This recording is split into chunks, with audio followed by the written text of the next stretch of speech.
let's recap the Northwest Division from the 2024 NBA Draft. We've got high picks. We've got teams with lots of picks. We've got Michael Bolton.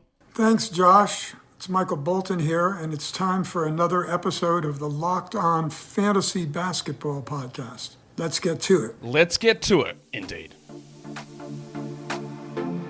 You are Locked On Fantasy Basketball, your daily fantasy basketball podcast, part of the Locked On Podcast Network.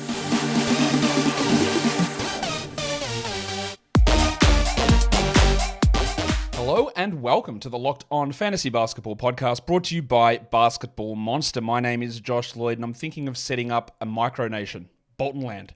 I'm also the lead fantasy analyst at basketballmonster.com, and you can find me on Twitter as always at redrock_bball, on TikTok at redrock_bball, and on Instagram at Locked On Fantasy Basketball. Today's episode is brought to you by FanDuel Sportsbook. Make every moment more.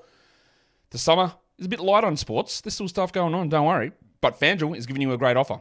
Every day, every customer gets a boost or a bonus. Every day, all summer long. Go to fanduel.com/lockedon to get started. Thank you also for making Locked On Fantasy Basketball your first listen every day. We are free and available for you to double bang on all platforms. So do it, thumb it up, listen everywhere. We're going to have a lot of shows coming today. We are going to have, hopefully I'll get through all of the draft recaps. We're going to have a day one free agency recap. So I'm not going to talk too much about that in this show. We'll do that later on. And then, a bunch of stuff coming this week. Remember, yes, it is impossible to grade drafts before the draft has happened. We're still going to go through and assess before the players have played a year, 2 years, 3 years, 4 years. It's impossible. But we're going to talk about the selections they made. I've got a grading scale on these selections. This is not to do with Dynasty Fantasy Basketball. We did the Dynasty rankings the other day. Just talking about how I view these players. And then we do a reassessment of a bunch of stuff after Summer League. And then it's always reassessed. Every day we're always looking at new information. That is how all of this stuff works in the fantasy game, the NBA game, sports, whatever. We're always taking in new information. We're always reassessing. Let's talk Northwest. Not the Kanye, Kim Kardashian offspring, progeny. That's the right word, I think. We're talking about the Northwestern Division in the NBA. And we are going to start with, and I said I wasn't going to talk free agency, but I'll give you a little spoiler. We're talking Denver Nuggets, and this cheap team is annoying me no end. Absolutely frustrating. But we'll talk about that in the free agency show. What did the Denver Nuggets do in the 2024 NBA draft? Well, they made a pre-draft promise, which again, I think are some of the stupidest things I've ever heard, but they did it. They traded up to get the guy that they promised, and that was Daron Holmes II. Now, I like Daron Holmes.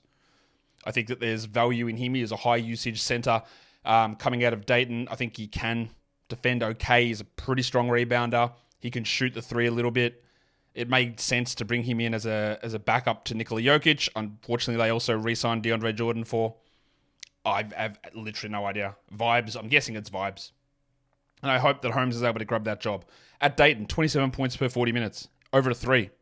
That's a lot, man. 1.3 threes for a center is not, it's not huge, but it's more than like Matas Buzelis. It's more than Ron Holland. It's more than somebody else we're going to talk about in this show as well. 11 rebounds, 2.7 blocks, 3.4 assists. He's going to have to tone the usage down, but I like it. I like getting Holmes there. I think he's a really solid fit. I would have loved for him to go to, say, even a New Orleans a pick earlier, but didn't happen, did it? What I really like is I was pretty high on Trey Alexander. He was he is. He's like a 6'4" guard who can play shooting guard, can play up at the wing a little bit more. He played point guard for Creighton last season. He's like 21 years of age, and he fell undrafted. So, look, I had him in the 20s. I had him at number 24, just behind Holmes on my board, who I had at 22, and he went at 22.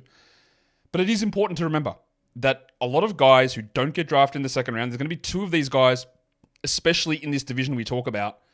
Them falling outside of the 58 actual draft picks does not mean that the league viewed them as the 59th, 60th, 65th best player. So much of what goes on in the second round is agents' negotiations and saying, don't draft my guy. We've got a two-way set up somewhere else. Teams are often drafting players who will accept certain conditions in the second round. So I wouldn't be shocked. Maybe I'm wrong. I would have taken Trey in the first round. Obviously, I had him at 24, but whatever. But I wouldn't be surprised if Trey Alexander moving to Denver is because they knew an opportunity was opening up and Kentavious Caldwell-Pope has left. And he can fill in that role in the future. They play him on a two-way to begin the year, convert the contract later on, get him ready for the playoffs. I would not be surprised about that at all. So I love them getting Trey. There is a huge opportunity. They traded away Reggie Jackson. They've let Kentavious Caldwell-Pope walk in free agency. There is a big opportunity there. They also, I think, did the same with PJ Hall, who's a little bit of an older prospect, but a shooting big man. Like think David Lee with a more versatile three-point shot. Him coming in on a two-way as a Michael Porter Jr., Aaron Gordon-ish type backup. Like he's not going to play as much because Peyton Watson's still there, but I think that's really good value. They also got the third Jalen Williams, the Tiger. Jalen Williams from Auburn on an Exhibit 10, not a two-way. I had him 92. I had PJ 67. They also made a couple of other signings, an Exhibit 10 to Jameer Young and an Exhibit 10 to Glabe McLaughlin, who I did not have either of those guys ranked. So overall, that is a pretty strong, I think it's a pretty strong draft haul overall, getting, Dayron at that spot. Yeah, the trading up, whatever, I'm not really considering that part of it a huge amount. But getting PJ Hall, getting Trey Alexander on two ways, who I thought was pretty good value, signing Jalen Williams and that value of Dayron Holmes is there. They actually do. They qualify for 2 Jerry Wests. So that's to me a really strong draft. For reference, 2 Jerry Wests is when I look at it, they get a score of 80 over 100 and they got like 81. So they were over the margin there. So they get that. Good for them. Really strong draft, I think, for the Denver Nuggets. Good for them. We'll be able to get some value in, because when we do the free agent show later on, I'm not probably going to be as kind or gracious in my evaluation of what they do. Today's episode is brought to you by FanDuel Sportsbook. We all love sports. What else are we doing here if we don't? Right? And in the summertime, over in the States, things slow down. But we do have Major League Baseball full steam ahead. WNBA, Summer League games. But everything's not as busy as it normally is. But FanDuel's going to give you something to keep you in the mood for sports. And that is a bonus or a boost every single day.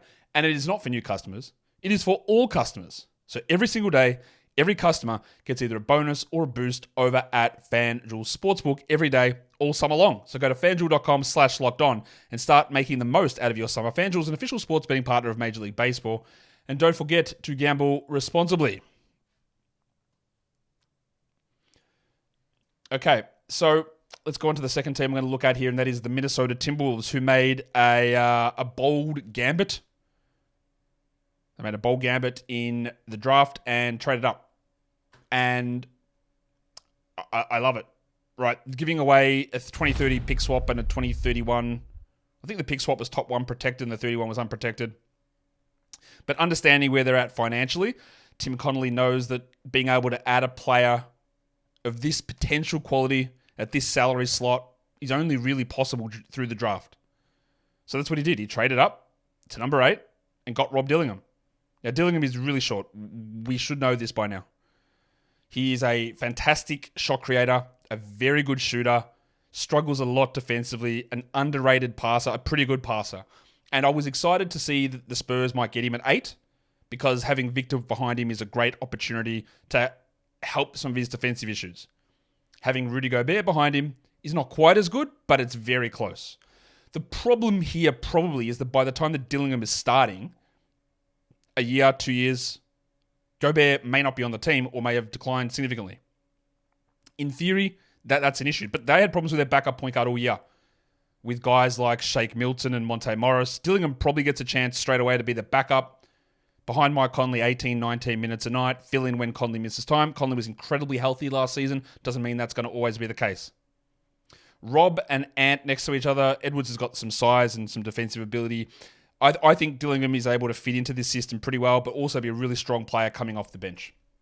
It's going to take time for a big role, though. He averaged 24 points with 3 threes per 40 minutes in Kentucky. Came off the bench along with Reed Shepherd.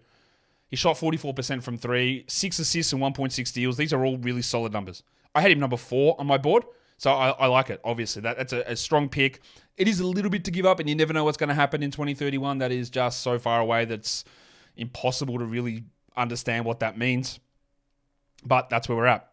And then we knew that what we talked about when we did this Timberwolves season review and said, look at this team, the first best team in defense, but 16th in offense. And it's really hard to be a championship level team if you don't sort of have at least both of those being top 10.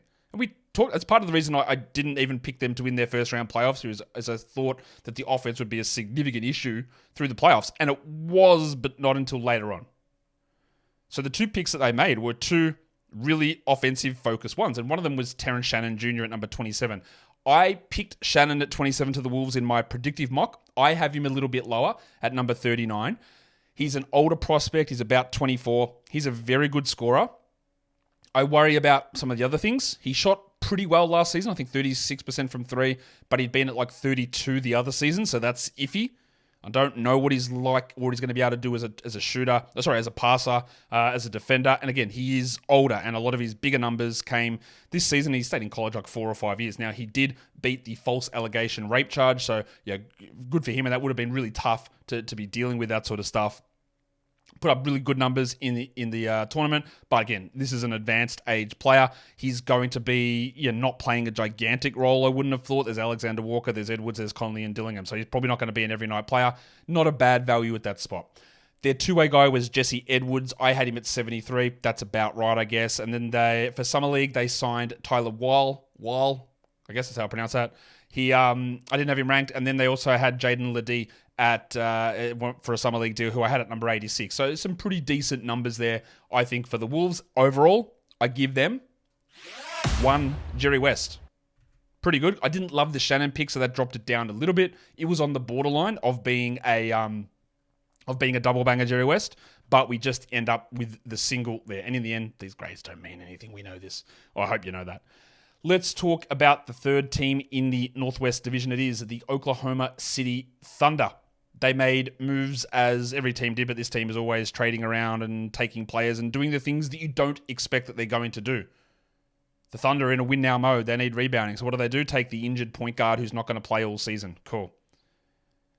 Deep voice legend Nikola Topic slid. I had him at number 6. He goes at number 12. Topic is a guy that I was much higher on, and then a lot of stuff started to come out. The ACL injury, which doesn't bother me massively. It bothers me a little bit here on this team, honestly, given that, hey, let's do something with this pick. I worry that he could have some of the concerns that Josh Giddey had, although he was like an 88% free throw shooter, I believe, over in Europe.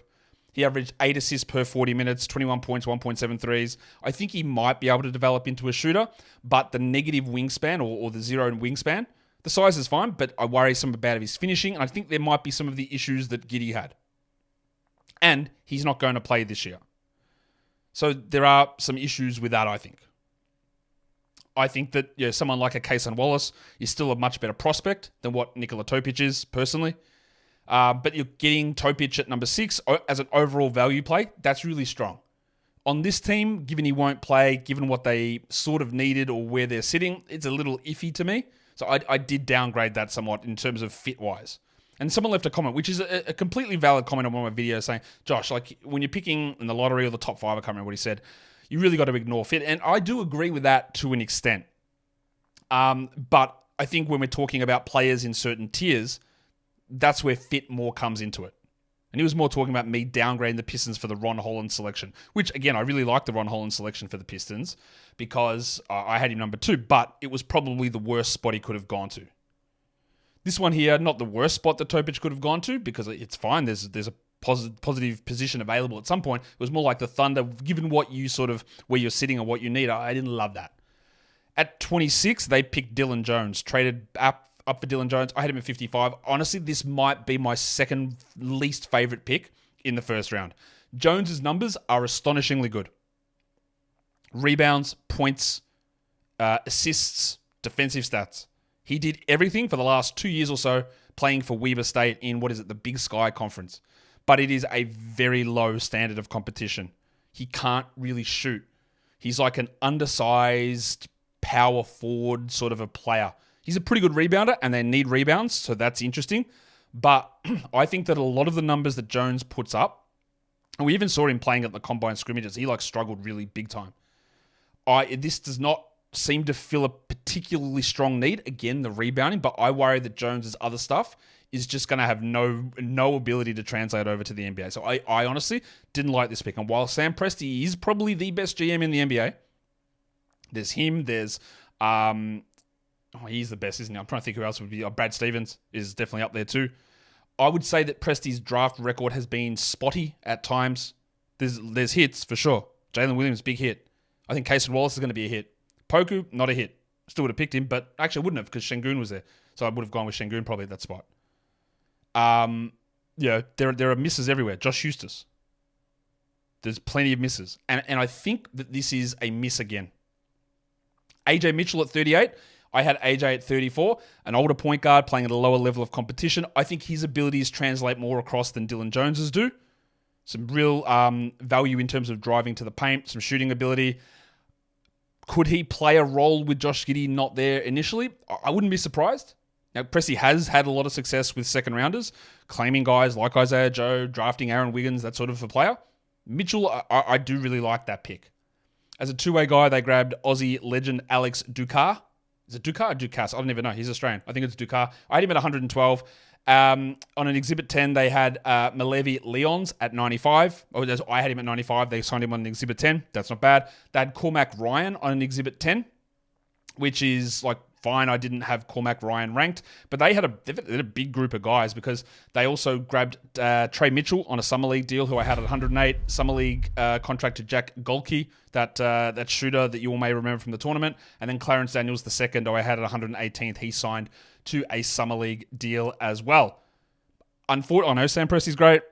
I know you can give him the benefit of the doubt. I do get that, but he did slide under the threshold. He gets one Isaiah Thomas.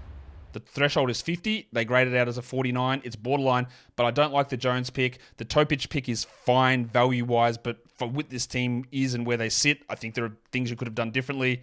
So, yeah, they get the one Isaiah Thomas. I didn't want to do it, but there we go.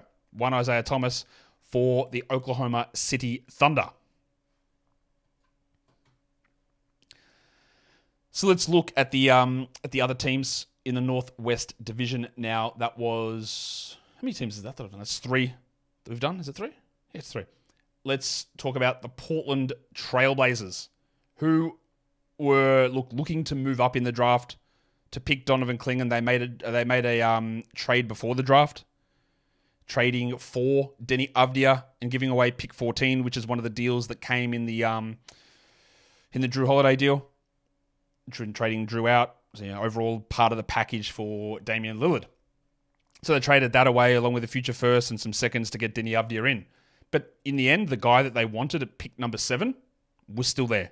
And that is Donovan Clingan. Now, you got to feel that they're going to have to do something. Because part of what they did last season in the Lillard transaction was bring DeAndre Ayton over to replace Yusuf Nurkic. Part of what they did in the Damian Lillard trade was bring Robert Williams over.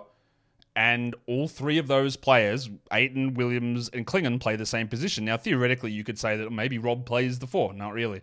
Maybe Rob can never play again. Also, legitimately a possibility. No idea about his knees. Maybe Ayton plays the 4. He thinks he can. I think it's a terrible idea. But I think they're going to have to. But then that leads to the situation. You brought in Avdia. You brought in Grant, who are going to have to play the 3 and the 4 as well. So, unless there's other moves coming, I don't really know what the role is for Clingan. But also, part of my problem with Clingan, and I don't have a huge problem with him going at 7. I had him at number 9 overall, so it's not that big a difference. But I think Klingan's ceiling is relatively limited. His numbers are great. 24 points, almost 14 rebounds per 40 minutes. 4.5 blocks, crazy. He's an unbelievably good rim protector. He can't jump. I worry about him on the perimeter. I worry about him switching. I worry about just his ability to even finish lobs because his inability to jump. I worry about his inability to stay on the floor through injury, which is through college, but he just played like 23 minutes a night as this allegedly top 3 prospect, which a lot of people thought he was, who led a national title team. He didn't even start as a freshman. Solid pick. Good enough floor. Weird spot. Obviously, Ayton is not him. We know that. The shoveling legend, what did I call him? The snowman? He's not him. We know this. But it gives you a weird balance of where your roster sits, and the impact of Clingan initially is going to be weird. I don't hate the pick. It is totally fine. The fit's a little odd, but again, long-term, Clingan is probably going to be better than Ayton, just a very different sort of player. And we'll see where this takes them. And that was it. They traded away their other picks to get Denny Avdia in. Again, pretty good result. With Exhibit 10, they signed old mate Yongshi Chui, who also goes by Jackie from the Chinese league, I think from Guangzhou, from memory. I had him at number 75. Okay, that's fine. And then Quinn Ellis, British legend. Wow, you know, what a draft we get. Donovan Clingan and then a Chinese player and a British player. That's not a combination that I reckon has literally ever happened in an NBA draft hall. I had Quinn Ellis at number 83. I think he's a left-handed guard. He's on a summer league deal. That's the three guys that they brought in. Totally fine with all that. That gets them one Jerry West. As much as there's confusion about the Clingan, how he fits with Ayton and all that sort of stuff, the value is there. It's a totally okay pick. Jackie and Quinn are fine as undrafted free agents. Not a problem. Solid enough draft haul for the Portland Trail Blazers. And then we go on to the final team, which is the Utah Jazz, who found themselves with a string of early picks. Well, early. 3 picks in the first 32 selections of the draft. So let's have a look what they did. At number 10, they went with Cody Williams from Colorado, Jalen Williams' brother. Now, one thing this does for sure is it fits a big positional need for the Jazz because they have no forwards. Now, there's talk that they may be open to trading Lauri Markkanen, and I don't know what they're going to do. They're an interesting team. I want to see more minutes for Taylor Hendricks next season. Probably needs a few little things to break right for that. Williams is a player that there are people who really love him, and then there's people like me, and there are others like us. There are dozens of us who are a bit worried about what sort of a player this turns out to be. The size is there, but some of these numbers are very passive. We talk about Daron Holmes earlier averaging 1.3 threes per 40 minutes. Cody Williams averaged 1 3 per 40 minutes. And this is for a guy who shot the ball really very well to begin the season, was cracking at an unbelievable pace, but that's an incredibly low volume of threes. The 1 block per game is interesting, per 40. 0.9 steals is low. 4 rebounds, 2 assists, 17.2 points. They are all very pedestrian sort of numbers. He had a very hot start to the season. He had multiple injuries. He had a very slow second half to the season. I worry that he's just a bit of a nothing player, that's fine in this draft. That's the same sort of worries I have with Ricochet. I had Ricochet higher than Cody Williams. I had Cody at 19. The positional size, the age is all strong. There's a track record coming in as a high-level high school recruit, which I like as well. Especially even for fantasy, I'm a bit worried about where Cody fits. I just don't know which of these skills pops. Like, does he become a volume scorer, volume shooter, high-level rebounder, big defensive stats guy? I'm not sure about any of those things.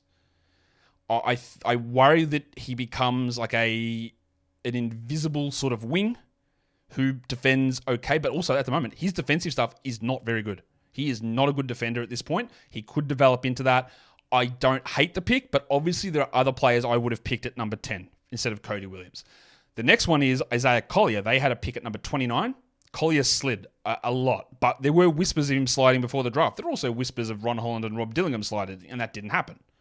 But Collier slid a lot. I will give Collier averaged 21 points per 40 minutes with 1.3 dribbles, and Collier's considered a bad shooter, still hit more threes than Cody Williams. Almost 4 rebounds, almost 6 assists, almost 2 steals, 0.3 blocks. He's a bad free throw shooter. I don't think that Collier is going to become a very good shooter. He might become passable. I love that his free throw rate was very high. He attacked the rim. He drew fouls a lot. Didn't hit them that well. I worry about his shooting stuff. I think he's a pretty good passer. He came in as the number 1 high school recruit in this class and slid a lot. But also the USC situation was a joke. There was the Bronny James stuff with his heart. There was just the team being dysfunctional. Boogie Ellis was there as well. The whole team fell apart, and Collier could have and should have been better at keeping it together. But also that negative situation, I think, impacted some of his efforts, some of his frustrations, and some of the negative feedback that I think teams got about him. I won't say his personality, but some of the effort stuff or the immaturity issues potentially with Collier. I would have, in a draft like this, I would have taken the chance on him so much higher. I had him at number 11, so I think that is a massive, massive W to get Collier at 29.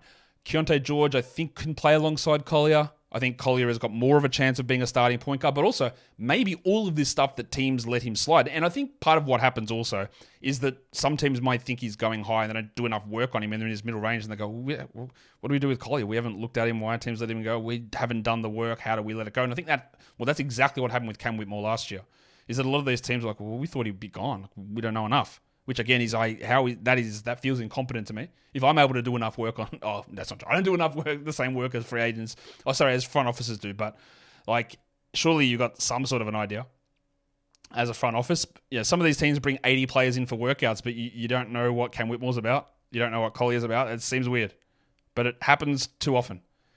Anyway, Collier at 29, impossible to say that is not a steal.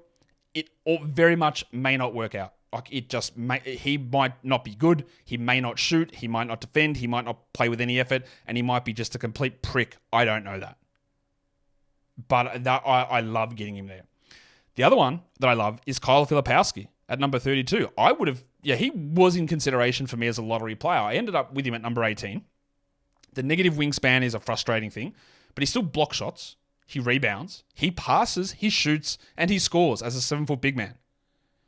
The fit here is a little weird. Yeah, it's very easy to look at him as Kelly Olynyk because it makes sense. Kelly Olynyk is not a huge wingspan guy, but he can shoot, he can pass, he can block shots, he can defend, he can rebound. Olynyk's not there anymore, and there's still John Collins, there's Taylor Hendricks, there's Walker Kessler. I think there is a gigantic chance that in the future, Filipowski is a starting center ahead of Walker Kessler, and him and Taylor Hendricks are the front court of the future. I think there's a huge chance of that. This is theft to me to get him at 32. I know there is all these weird stories about him being brainwashed by his older girlfriend who may or may not have groomed him and cut him off from his family. I don't know all the details for that. There's a John Gavoni said it out loud that teams were avoiding him because they didn't like the story with his girlfriend. The Jazz, maybe they don't care as much about a player allegedly being brainwashed into being a Mormon. I don't know. Is there a correlation there? Maybe. But from what Filipowski did on the court, unbelievably good value. In terms of who else they signed, Babacar Sane from the G League Ignite. I had him at 84. He's to an Exhibit 10. Yeah, maybe he's not good. He probably isn't, to be honest. Armando Bacot, Exhibit 10, who was a pretty interesting prospect sort of coming into this year, but struggled. And Max Abmas to a Summer League deal as well. So, what does Utah get? Well, because I didn't like the Cody Williams pick as much, it's fine. I did love Collier and Filipowski. Overall, they just narrowly miss getting the 2 Jerry Wests, and they get 1 Jerry West. Really good draft. Love the Collier, love the Filipowski. Not as high on Cody Williams, but overall, I think they did really well in their draft haul. And that is the end of the Northwest Division. You know what to do. You leave your comments, you double bang it. You leave all that stuff down below, and then we get into the next division, which is going to be the Pacific Division, coming later on today. Guys, we are done here. Thank you so much for listening, everyone. See ya.